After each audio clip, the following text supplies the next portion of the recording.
Hello दोस्तों, स्वागत है आप सभी का आपके अपने YouTube channel M world point में। आज आपके लिए प्रैक्टिस सेट नंबर 10 लेके आए हैं, जो कि इस किताब का ये अंतिम प्रैक्टिस सेट है। तो चलिए शुरू करते हैं आज का प्रैक्टिस सेट। देखिए पहला क्वेश्चन क्या है।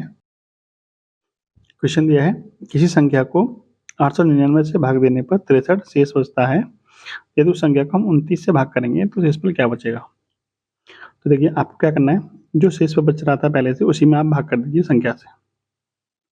जब हम 63 में 29 से भाग करेंगे तो शेष पर कितना बचेगा, 29 दूनी 58 और शेष पर कितना बच जाएगा आपका 5। आपका राइट आंसर कितना बन जाएगा आपका 5। ठीक है। नेक्स्ट देखिए, 3√4, 4th√6, 6th√15 और 12th√245 में सबसे बड़ी संख्या बतानी है आपको कौन सी है। ठीक है, देखिए इसको बताते हैं कैसे करते हैं। देखिए ये 4 संख्याएं दे रखी हैं, आपको पूछा सबसे बड़ी कौन सी है इसमें। देखिए इसको हम लिख सकते हैं हम 4 की पावर 1/3, इसको लिख सकते हैं 6 की पावर 1/4, 15 की पावर 1/6 और 245 की पावर 1/12। क्लियर। अब जरा ये बताइए कि ये संख्या लिखी हुई है 3, 4, 6 और 12, इनका एलसीएम कितना होता है। तो इनका एलसीएम होता है 12। ठीक है, यानी 3, 4, 6 और 12 का एलसीएम कितना हो गया 12। अब ये ऊपर घात हैं, इन घातों में क्या करिए 12 से गुणा कर दीजिए। तो जब 4 की पावर 1/3 में जब हम 12 से गुणा करेंगे, ऐसे ही इसमें करेंगे 6 की पावर 1/4 में 12 से गुणा। ऐसे इधर देखिए 1/6 में 12 से गुणा करेंगे और ऐसे ही 245 में 1/12 में 12 से गुणा कर देंगे। अब घातें कितनी बचेंगी, तो देखिए यहाँ बचेगा 4 की पावर 3, यहाँ 6 की पावर 3, सॉरी यहाँ बचेगा 4 की पावर 4, यहाँ 6 की पावर 3, यहाँ बचेगा 15 की पावर 2, यहाँ 245 की पावर 1। इसको सॉल्व करिए। 4 की पावर 4 कितना होता है 256, 6 की पावर 3 कितना होता है 216, 15 की पावर 2 225, 245 पावर 1 यानी कि 245। अब इन सब में बड़ा कौन है, तो इन सब में सबसे बड़ा कौन सा है ये। तो जो सबसे बड़ा है उसकी भिन्न ही, मतलब जो संख्या ऊपर लिखी होगी वही क्या होगी सबसे बड़ी होगी। आपसे पूछा क्या है सबसे बड़ी, तो सबसे बड़ी इसमें कौन होगी 3√4। ठीक है, ऑप्शन नंबर है। नेक्स्ट क्वेश्चन देखिए, x का 8% यानी x का 8% बाई के 20% के, तो बाई के 4% के बराबर है। तो x का 20% किसके बराबर है, तो x का 20% आपसे पूछा है पाई के कितने परसेंट के बराबर होगा। क्लियर। देखिए यहाँ पे 8 था, 8 से कितना हो गया 20, यानी इसका कितना होना हुआ है 2.5 गुना। तो 4 का भी कितना होना हुआ 2.5 गुना, 4 का 2.5 गुना कितना होता है 10। तो यहाँ कितना आ जाएगा आपका 10। क्लियर। यानी x का 8 गुना बाई के 4 गुने के बराबर है, तो x का 20 गुना बाई के 10 गुने के बराबर, सॉरी 10% के बराबर हो जाए। Option number A. Clear. Next देखिए, 10% और 30% के क्रमिक बट्टों के समतुल्य एक अकेला बट्टा क्या होगा। देखिए ये क्वेश्चन सिंपल है, इस क्वेश्चन का आंसर आप कमेंट बॉक्स में बताइएगा इसका राइट आंसर क्या है। अगला प्रश्न देखते हैं। एक परीक्षा में 36% परीक्षार्थी अंग्रेजी में, 26% हिंदी में अनुत्तीर्ण रहे। यदि 10% परीक्षार्थी दोनों विषयों में अनुत्तीर्ण रहे हों तो कितने परसेंट उत्तीर्ण रहे। तो देखिए जब ये अनुत्तीर्ण का डाटा दे रखा हो, उत्तीर्ण का डाटा पूछा जाए तो कैसे निकालना है आपको। उत्तीर्ण परसेंट बराबर होता है 100 माइनस दोनों का जोड़ यानी कि 36 प्लस के 26, और जो दोनों में कॉमन फेल हुए हैं उनको माइनस कर दीजिए। ठीक है, इसको सॉल्व करिए। देखिए तो ये कितना हो जाएगा 100 माइनस के 36 प्लस 26 कितने होते हैं 62, 62 में से 10 गए तो 52, और 100 में से 52 जाएगा कितना जाएगा 48, कितना जाएगा आपका 48% जो पास हुए। ठीक है, ऑप्शन नंबर सी। नेक्स्ट देखिए, 8 मीटर लंबे, 6 मीटर चौड़े और 2 सेंटीमीटर गहरे बक्से में किस अधिकतम लंबाई की पेंसिल रखी जाती है। तो जब अधिकतम लंबाई पूछी जाए तो आपको क्या करना है, उसका विकर्ण निकालना है, यानी घनाभ का विकर्ण। चूंकि बक्सा क्या होता है घनाभ के आकार का होता है, तो घनाभ का क्या निकालना है आपको विकर्ण। तो घनाभ का विकर्ण क्या होता है, घनाभ का विकर्ण बराबर होता है अंडर में L² प्लस के B² प्लस के H², यानी तीनों भुजाओं के वर्गों का योग का वर्गमूल। ये किसके बराबर हो जाएगा, L कितना है 8, 8 का वर्ग 64, B कितना है 6, 6 का वर्ग 36, और C कितना है 2, 2 का वर्ग 4, कितना हो जाएगा आपका ये अंडर में 147। 104। 36 प्लस 64 100, 100 प्लस 4 104। 104 का वर्गमूल कितना होता है? 104 का वर्गमूल होता है आपका 10.2। क्लियर? इसका राइट आंसर बन जाएगा ऑप्शन नंबर बी 10.2 सेंटीमीटर। अगला प्रश्न देखते हैं। क्वेश्चन है, एक वर्ग की प्रत्येक भुजा में 50% की वृद्धि की जाए तो क्षेत्रफल में कितने % की वृद्धि होगी? चूंकि क्षेत्रफल पूछा है, भुजा में वृद्धि दे रखी है, क्षेत्रफल पूछा है, क्षेत्रफल कैसे निकालते हैं? क्षेत्रफल में वृद्धि निकालते हैं x plus y plus x y upon 100% वाले फॉर्मूले से। चूंकि यहाँ पे एक्स और वाई दोनों सेम है तो x plus y plus x y upon 100। ठीक है, दो जीरो से दो जीरो खत्म। 50 प्लस 50 100, 50 25, 100 प्लस 25 कितना हो गया? 125। यानी कितने % की वृद्धि होगी उसमें? तो 125% की वृद्धि हो जाएगी। नेक्स्ट देखिए, एक त्रिभुज का परिमाप 100 मीटर है तथा उसकी भुजाएं 1:2:2 के अनुपात में है, तो इस त्रिभुज का क्षेत्रफल क्या होगा? देखिए, परिमाप कितने दे रखा है? 100। भुजाओं का योग कितना हो गया? 1 और 2 3 और 2 5, यानी 5 यूनिट की वैल्यू कितनी है? 100। तो यहाँ से 1 यूनिट की वैल्यू मिल जाएगी आपको 100/5 यानी कि 20 मीटर। क्लियर? यानी इसकी भुजाएं कितने कितने मीटर की होगी? एक की वैल्यू 20 है तो ये 20 हो गई, ये आपकी 40 हो जाएगी और ये भी आपकी कितनी हो जाएगी? 40 मीटर। यानी 20 मीटर, 40 मीटर और 40 मीटर। अब इसका क्षेत्रफल कैसे निकालते हैं वो देखिए। देखिए, इसका परिमाप कितना दे रखा है? 100 मीटर, तो इसका अर्ध परिमाप कितना हो जाएगा? यानी परिमाप का आधा, यानी कि s बराबर हो जाएगा 100 का आधा यानी कि 50 मीटर। ठीक है, आपने हीरोन फॉर्मूला पढ़ा होगा, हीरोन सूत्र पढ़ा होगा, वो क्या होता है कि वो होता है क्षेत्रफल निकालने का, त्रिभुज का क्षेत्रफल बराबर नोट में एस माइनस के ए, एस माइनस के बी और एस माइनस के सी। ए बी सी क्या है? ये त्रिभुज की भुजाएं। अब देखिए, आपके पास तीनों तीनों वैल्यू दे रखी है, यानी एस की वैल्यू कितनी है? 50, 50 माइनस के ए कितना है? 20, 50 माइनस के बी कितना है? 40 और 50 माइनस के सी भी कितना है? 40। क्लियर? इसको सॉल्व करते हैं। देखिए, ये कितना हो जाएगा? अंडर में 50, 50 में से 20 गए 30, 50 में से 40 गए तो 10, 50 में से 40 गए तो 10। ठीक है, ये क्या है? 10 दो बार है, इसका वर्गमूल बाहर आ जाएगा। कितना हो जाएगा? ये 10 बाहर आ जाएगा। ठीक है, अंदर कितना बचेगा? 50 इंटू 30 यानी कि 1500। ठीक है, 1500 को हम ले सकते हैं, 10 तो पहले से ही बाहर है, 15 गुणा 100, 100 का वर्गमूल फिर बाहर आ जाएगा। कितना हो जाएगा? ये 10 तो पहले से ही था, 10 इसका भी आ जाएगा। ये कितना बचेगा आपका? अंडर में 15, यानी कुल मिला कितना हो गया? 100√15 सेंटीमीटर स्क्वायर, मीटर स्क्वायर। ठीक है, जो भी दे रखा होगा वही, यानी 100√50, ऑप्शन नंबर बी। ठीक है, नेक्स्ट है, एक समांतर चतुर्भुज का विकर्ण 70 सेंटीमीटर है तथा दोनों विपरीत शीर्षों के विकर्ण पर डाले गए प्रत्येक लंब की लंबाई कितनी है? 27 सेंटीमीटर है। तो समांतर चतुर्भुज का क्षेत्रफल कितना होगा? समांतर चतुर्भुज का क्षेत्रफल बराबर होता है विकर्ण यानी कि 70 गुणा एक चीज पर डाली गई लंब की लंबाई यानी कि 27। ठीक है, कितना हो जाएगा? 27 इंटू 70, 749 जीरो, 7 दूनी 14 4 18, यानी कि 1890 वर्ग सेंटीमीटर, सेंटीमीटर का स्क्वायर, ऑप्शन नंबर बी।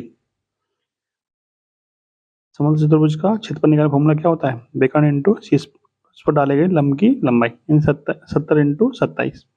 ठीक है, 1890 आंसर आ जाएगा आपका। नेक्स्ट देखिए, यदि 27 की पावर कितनी है? 2/3, जो बराबर है 3 की पावर n के, तो n का मान बताइए।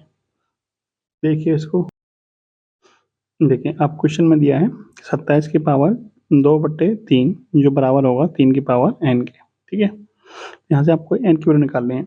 27 को हम लिख सकते हैं 3 की पावर 3, उसकी भी पावर कितनी है? 2/3 जो बराबर है 3 की पावर n के। आपने एक नियम पढ़ा हुआ, a की पावर m उसकी पावर भी क्या हो? n, तो इनका ये किसके बराबर होता है? a की पावर m इंटू n के। ठीक है, तो वही आपको यहाँ लगाना है। तो 3 की पावर कितना हो जाएगा? 3 गुणा 2/3 जो बराबर होगा आपका 3 की पावर n के। क्लियर? 3 से 3 क्या होगा? कट जाएगा, तो 3 की पावर 2 बराबर हो जाएगा 3 की पावर n के। क्लियर? तो चूंकि दोनों के समान बेस है, तुलना करेंगे तो n बराबर यहाँ से कितना मिल जाएगा? n बराबर मिल जाएगा 2। तो n की वैल्यू कितनी मिल गई आपको 2। नेक्स्ट देखते हैं 5 प्लस 2√3 बटे में 7 प्लस 4√3 बराबर a प्लस b√3 के हैं। तो a और b का मान बताइए। देखिए 5 प्लस 2√3 बटे में 7 प्लस 4√3। ठीक, अब क्या करना है आपको, ये किसके बराबर दे रखा है आपको a प्लस b√3 के। क्लियर। अब आप क्या करिए, जो आपका हर दे रखा है यानी 7 प्लस 4√3 दे रखा है, इसका संयुग्मी क्या होता है, इसका संयुग्मी हो जाएगा, इसका जो संयुग्मी होगा वो हो जाएगा आपका, देखिए इसका जो संयुग्मी होगा वो होगा 7 माइनस के 4√3।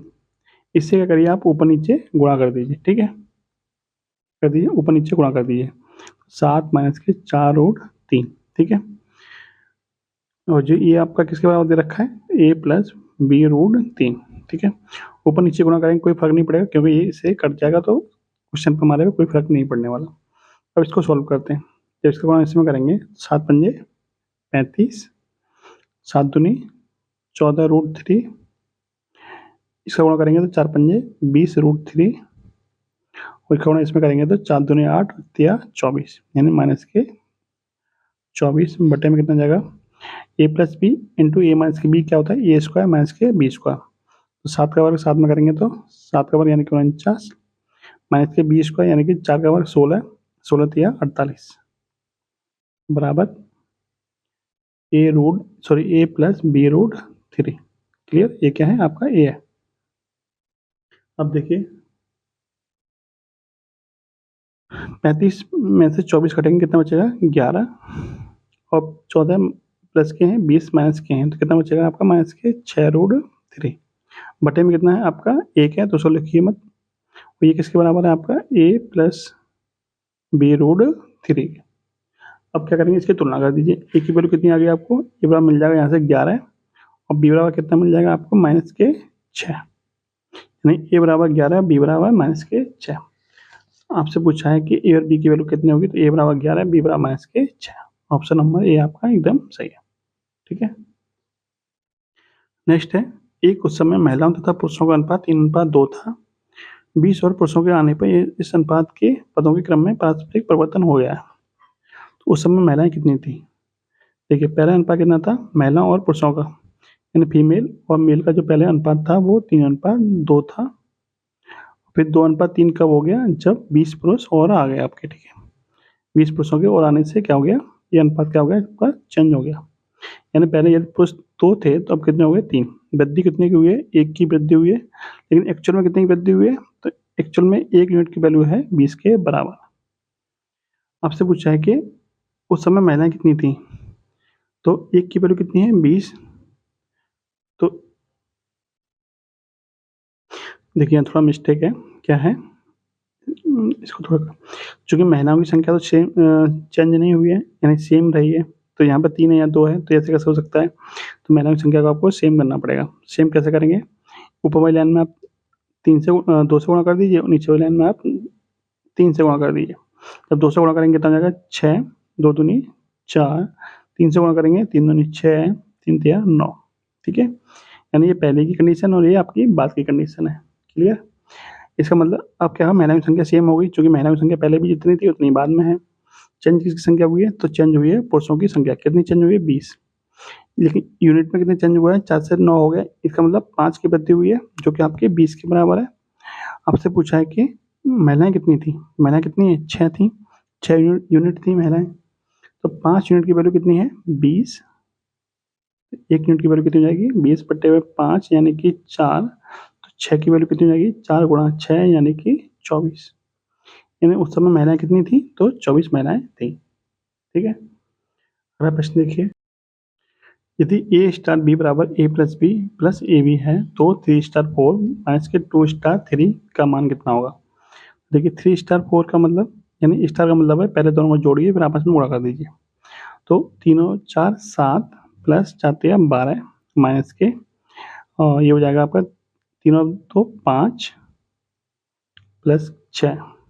ठीक है, यानी 7 और 12 19, 19 माइनस के 11 कितना हो जाएगा आपका ये 8, यानी इसका आंसर कितना बन जाएगा आपका 8 आपका राइट आंसर बन जाएगा। ठीक है, नेक्स्ट देखते हैं। एक जलयान किसी स्थान तक 10 किलोमीटर प्रति घंटा की चाल से गति से जाता है और वहां से 15 किलोमीटर प्रति घंटा की चाल से गति से लौटता है, तो उसकी संपूर्ण यात्रा की औसत गति क्या होगी? तो इसके लिए आप फॉर्मूला याद कर लीजिए, 2x बाई अपॉन में x plus by. X by क्या है, एक तरफ से चाल, बाई तरफ क्या है, दूसरी तरफ से चाल। ये हो जाएगा आपका 2 गुणा 10 गुणा 15 बटे में दोनों का जोड़ यानी कि 25। ठीक है, अब देखिए इसको काटिए, तो 15 था 150, 50 से 25 कटेगा 6 बार, और 6 इंटू 2 कितना होता है 12, यानी औसत चाल उसकी कितनी होगी, तो 12 किलोमीटर प्रति घंटा उसकी औसत चाल हो जाएगी। क्लियर, अगला क्वेश्चन देखते हैं। यदि छावनी में 500 सैनिकों के लिए 24 दिन का खाना मौजूद था, यदि 300 सैनिक और आ जाएं तो वह खाना कितने दिन चलेगा? ठीक है, देखिए पहले खाना था 500 सैनिकों के लिए 24 दिन का, अब सैनिक कितने हो गए, अब सैनिक हो गए आपके 300 और आ गए, यानी अब सैनिक कितने हो गए 800। अब खाना कितने दिन चलेगा, अब तो हमने मान लिया खाना चलेगा x दिन। ठीक है, यानी 500 गुणा 24 बराबर 800 गुणा x। तो देखिए 2 जीरो से 2 जीरो खत्म, 8 से कटेगा 3 बार, 3 पंजे 15, तो x की वैल्यू कितनी आ गई 15, यानी खाना कितने दिन चलेगा, तो 15 दिन और चल जाएगा। देखिए क्वेश्चन दिया है 9 के प्रथम 7 खोजों का औसत क्या होगा? तो 9 के पहले 7 खोज कौन कौन से होते हैं वो देख लीजिए। तो 9, 18, 27, 36 और उसके बाद में 45, फिर उसके बाद में 54 और फिर 63। ठीक है, यानी ये 7 गुणज होते हैं 9 के पहले। तो इनका औसत कितना होगा? एक तरीका तो ये कि इन सबको जोड़ लीजिए और 9 से भाग कर दीजिए। दूसरा तरीका क्या है, चूंकि संख्या क्या है इनमें विषम दे रखी है, तो पहले 3 हटाइए और अंत के 3 हटा दीजिए, बचा कौन सा, बीच का। जो बीच का बचेगा वही क्या बन जाएगा इसका औसत, यानी इन प्रथम जो 7 गुणज हैं 9 के, उनका औसत कितना बन जाएगा, तो औसत हो जाएगा उनका 36। क्लियर, नेक्स्ट क्वेश्चन देखते हैं। अंडरूट 13 प्लस अंडरूट 11 बटे में अंडरूट 13 माइनस अंडरूट 11 का मान क्या होगा? देखिए ये क्वेश्चन दिया है, आपको क्या करना है, इसका मान निकालना है। तो कैसे निकालेंगे, तो अंडरूट 13 माइनस अंडरूट 11 के आपसे जो संयुग्मी होता है वो क्या होता है, वो होता है आपका अंडरूट में 13 प्लस अंडरूट में 11, यानी प्लस वाले का माइनस हो जाता है, माइनस वाले का प्लस होता है, उससे आपको क्या करना है, ऊपर नीचे गुणा कर देना है। ठीक है, अब देखिए तो ये दोनों सेम ही हो गए, यानी a प्लस बी का क्या बन जाएगा ऊपर वर्ग। जब a प्लस बी का वर्ग करेंगे तो क्या होता है, a प्लस बी का वर्ग क्या होता है a स्क्वायर। जब a स्क्वायर करेंगे तो अंडरूट 13 का वर्गमूल हट जाएगा, यानी 13 बचेगा। ऐसे b स्क्वायर करेंगे तो अंडरूट 11 का वर्ग हट जाएगा, वर्गमूल हट जाएगा, तो कितना बचेगा 11 प्लस 2ab। 2ab का मतलब इन दोनों का गुणनफल, यानी अंडरूट में 143। ठीक है, बटे में कितना आएगा, ये माइनस वाला ये प्लस वाला, यानी a स्क्वायर माइनस के b स्क्वायर बराबर होता है, सॉरी ए माइनस बी इंटू ए प्लस बी बराबर क्या होता है, ए स्क्वायर माइनस के बी स्क्वायर, यानी पहले वाले का वर्ग माइनस के दूसरे वाले का वर्ग,